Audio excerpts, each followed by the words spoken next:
Okay, all right, here we are. And we're back. Devon Zoolander sitting here with the one and only Devon Caudle. Yeah, that's how we do it up in here. Now, wait, hold on. The hell? Oh, was that? Wait. Sorry. Anyway, I got confused. Okay. Okay, it's all right. Yeah. So, man, I had oh my goodness, see, I did too much goofy stuff, so now I'm trying to think about what I was going to ask you. Okay, so you're a full-time entrepreneur now, but you also spoke on your live about your desire to become a snowbird. Yes. So tell me a little. Which now I have the freedom to do because I don't have a job. Right. There you go. So tell me about what your plans are for that. Yeah, so a lot of my network is in Florida because that's where I went to college and high school. So, and obviously, millennials now, we have a little buying power. We're getting older. Right. We should have a little coin at this point. If you don't tap in with me, I can, link you with some financial advisors. All right. But anyway, so a lot of us are in a space where we're looking to buy homes to live in. We're looking into investing in real estate, so we have a firm retirement plan. So, although I love Philadelphia dearly, I hate the cold. Yeah, I feel you. Literally despise it. So I was thinking, instead of, a lot of people in retirement do this, but I was like, why don't I do it now?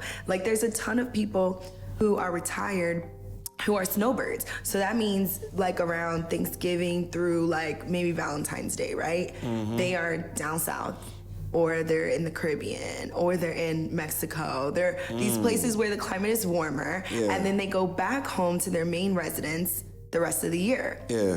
And I was like, I should do that now because one, if I get my license in Florida, I can go to Florida and still be working, buying and selling real estate while it's miserable up here. And the market down there is actually popping during the wintertime because there's a ton of people who are looking to do this, right? Right. And there are a ton of people down there during the winter break vacationing and things like that. So I'm like, if I'm just where the people are during the winter who are doing the same thing that I'm interested in doing, that's my network right there. The Snowbird relocation, this is my second big home type of clients. That can be my focus in Florida. And then in Philadelphia, I can continue to focus on first-time home buyers, investors, and luxury clients. So that's my plan. Well, that's amazing, and I think that's really cool because getting back to, there was something I saw on Black Twitter where there's a lot of black women on there, but one time I was on there and they was talking about like normalizing black women and black people enjoying luxury because the things that you're describing is not that black people don't do them, because they do them. They do become snowbirds. However, the way it's marketed is that that's something that white people do, and that we don't do that too. And you notice I didn't say white people, I said usually older people, because usually as you get older, with arthritis and stuff like that, it's actually not good to be in the cold, right? So a lot of older people do that naturally, and they're all different colors and races, know. So but it's just now I feel like even younger people can do it too. During the pandemic, so many people were doing it. They were working remotely from Tulum and from Colombia and stuff. It's like now that things have changed, we don't have to delay. Our gratification doesn't have to be as delayed. You can still work and hustle and enjoy your life at the same time. Yeah, and I think that's why we have sometimes the generational disagreements. Yes. Because I don't pay attention to every single thing that goes on in Philly, like from afar. But I know Ernest Owens, who is a journalist out here, he often talks about how like people that are a little bit older being willing to cede power and to not have to hold on to seats like politically, or not to have to hold on to positions, because I think what can happen is that instead of appreciating the evolution of where we are today and working with young people or young entrepreneurs, like it's almost like we have to kind of shit on them and make them feel bad for being able to be multifaceted like you are. Yes, exactly.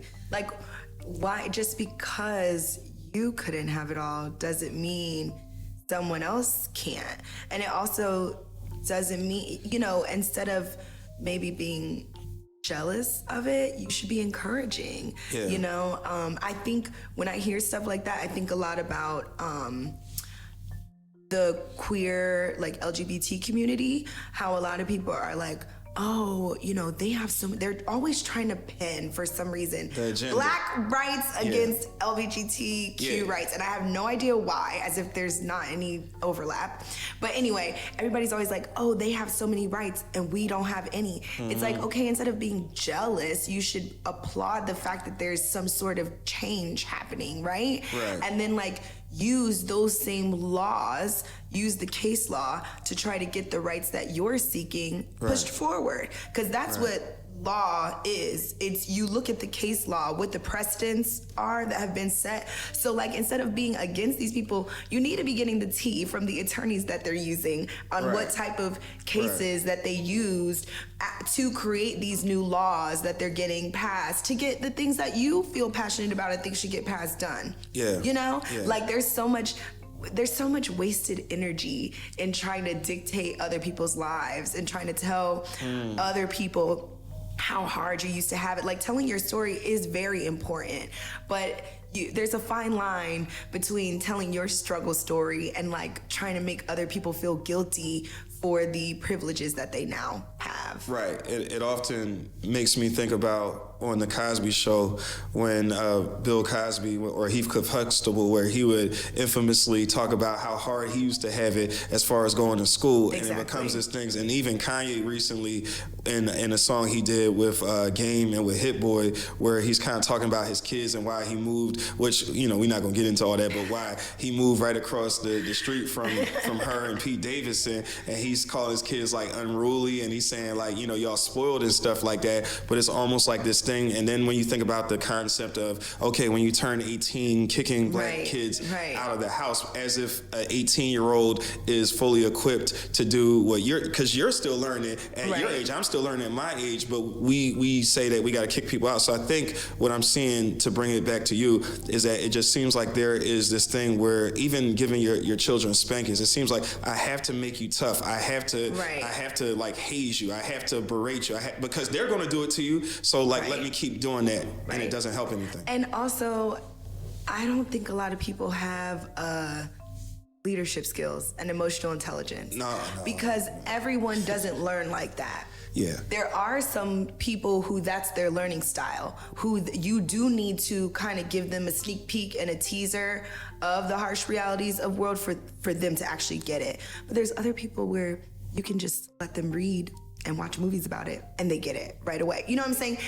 A lot of people they don't know how to give knowledge in a way that it will be received by their audience. They just give it how they want to give it, instead of taking the time to be intentional about how they're teaching and rearing children. And to build on what you're saying, and people often want you to kiss the ring, and they want you to bow at the altar of folks. And we come from talking about civil rights, and it's interesting because me and Tierra, we actually connected because we were both extras on the movie Rustin, and you were talking about like the LGBTQ community and how there's often this push to pit them against the black community as if there's no overlap. Well, Byron Rustin, for example, was a gay civil rights leader who was instrumental in organizing the March on Washington, where Martin Luther King gave his I Have a Dream speech. And I just think about how just the whole thing about kissing the ring, it's like, sit down, let me tell you something. It's like you gotta feel empowered that way, as opposed to being like,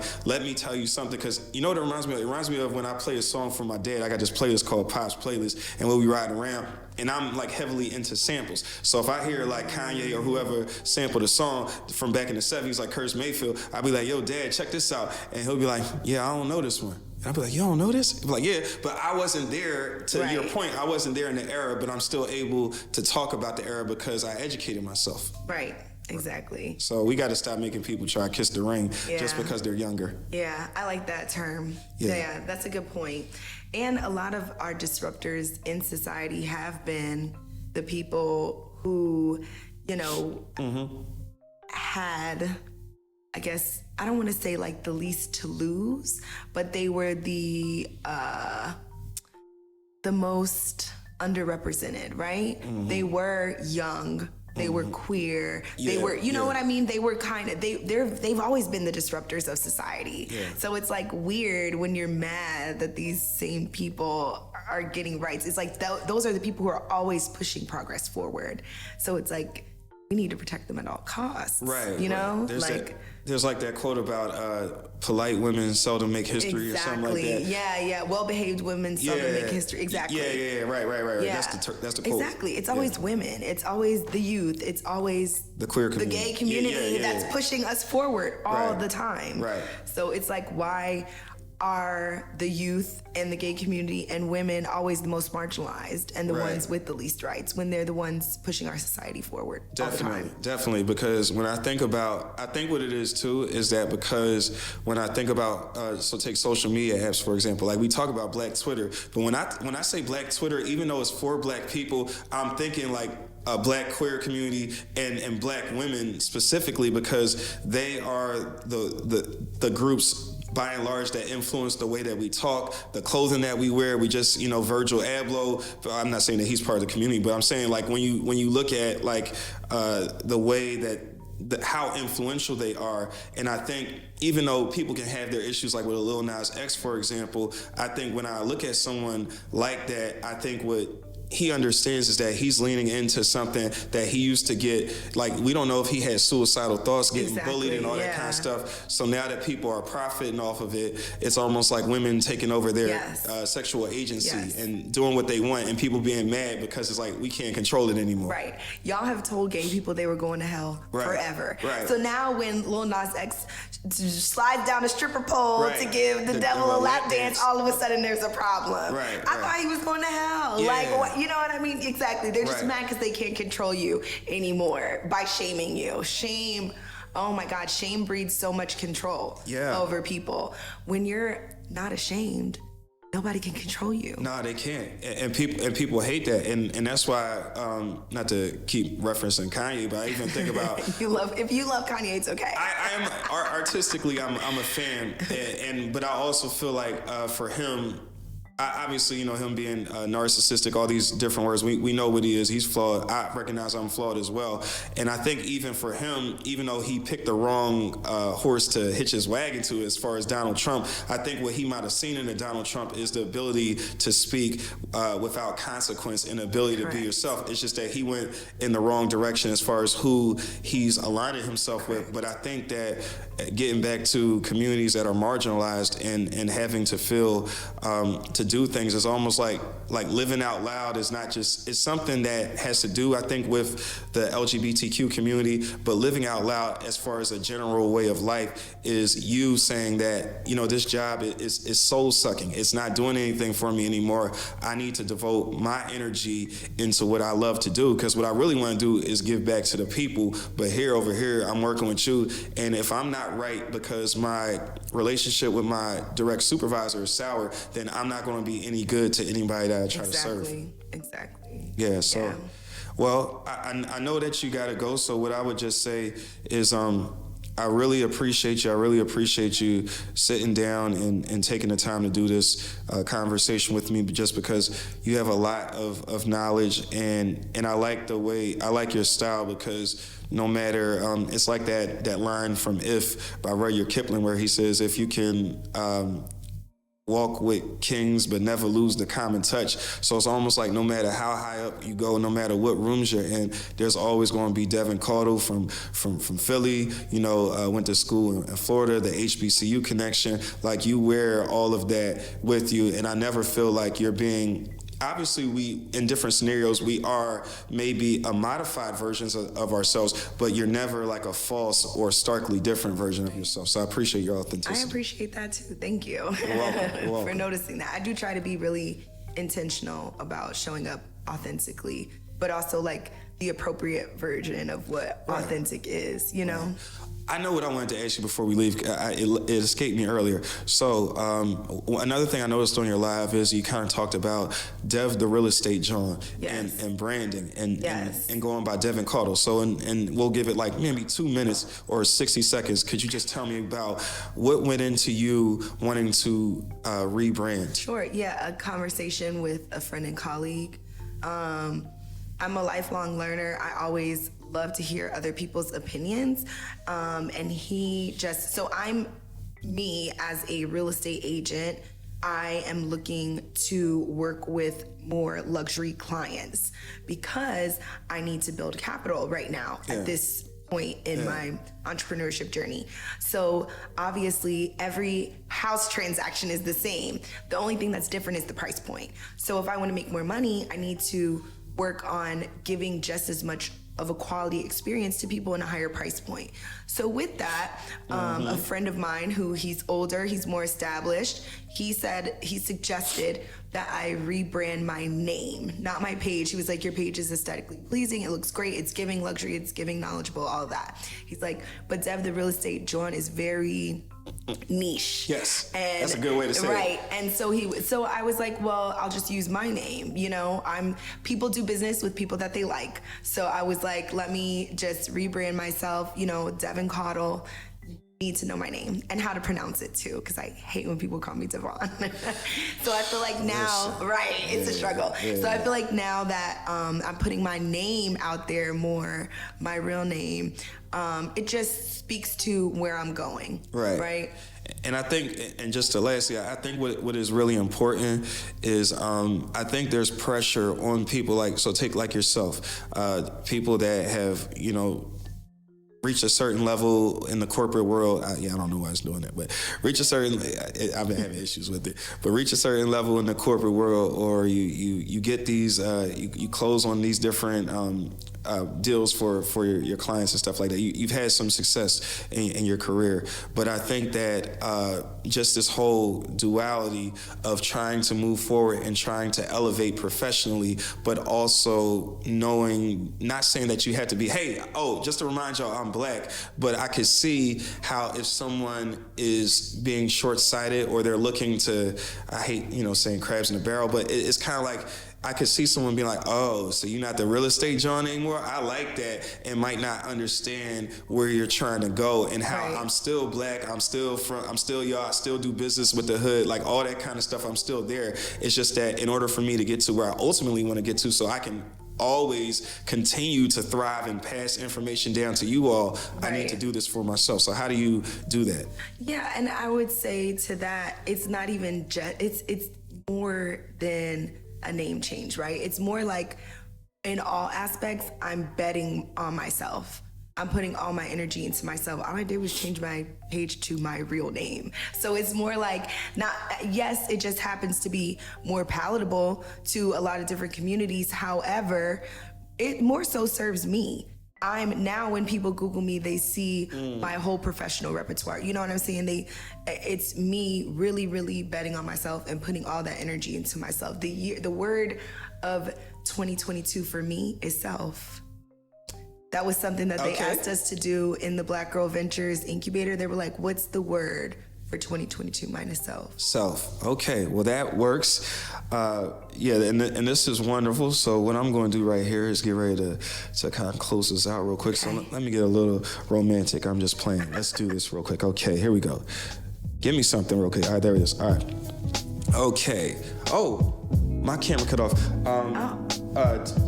T, yes. Could you hit this one and we're wrapping up? Yeah. There we go. Hit the red button twice. Wait, did it go? Oh, card full. Never mind, you can't do that. My card is full. All right, so it's over for me. Well, we got this one right here. Okay. So, this has been a wonderful experience. Sitting here with the one and only Devon Caudle, someone who I am impressed by, and I will always be looking to work with and do more collaborations with. And really quickly, can you just tell the people where they can find you? Yes, so you can find me on Instagram at Devon Caudle, DevonCaudle. Okay, there we go right there. And also, if they want to follow CNC Property Management. CNC Property Management is also on Instagram at CCPM Philly. Okay, good. I think in my head I was transposing the M and the P, but you got it right. And I'm always impressed with people that know their Instagram handles, like even if they not looking right at it. But yeah. So this has been a great experience. I'm so proud of you. So glad we got to check in. This was good. Absolutely. I wish we had more time. Yeah, well, I'll be back and we'll do this again. Yes. Oh, one last thing. Because you gave us your word for 2022 is self. What's yours? Do you have one? All right. That's a good one. All right, let me think of something real quick because I didn't have one off the top. Okay. But if I could pick a word for 2022, it'll be, I think it'll just be patience, because I think I need to be patient in my professional pursuits, patient in my romantic pursuits, patient with my family, and just patient with my goals, because there isn't like a cap, like you say, with being an entrepreneur, there isn't a cap on how much money you can make. You're just gonna keep doing what you gotta do. Well, I know there isn't a cap on my potential, so just being able to have the patience to know that the work that I'm putting in, even if it doesn't seem like people are commenting or sharing or supporting it, at least out loud, that people see me. And knowing that while they do see me, and it's nice that they see me, also reminding myself that to be patient with myself and to not be overly concerned with the outward validation. Exactly. Because if I just focus on me and be patient with the person that I'm destined to become, then things will ultimately work out for the best. I love that. Yeah, that was good off the top too. Yeah, get up for me. All right.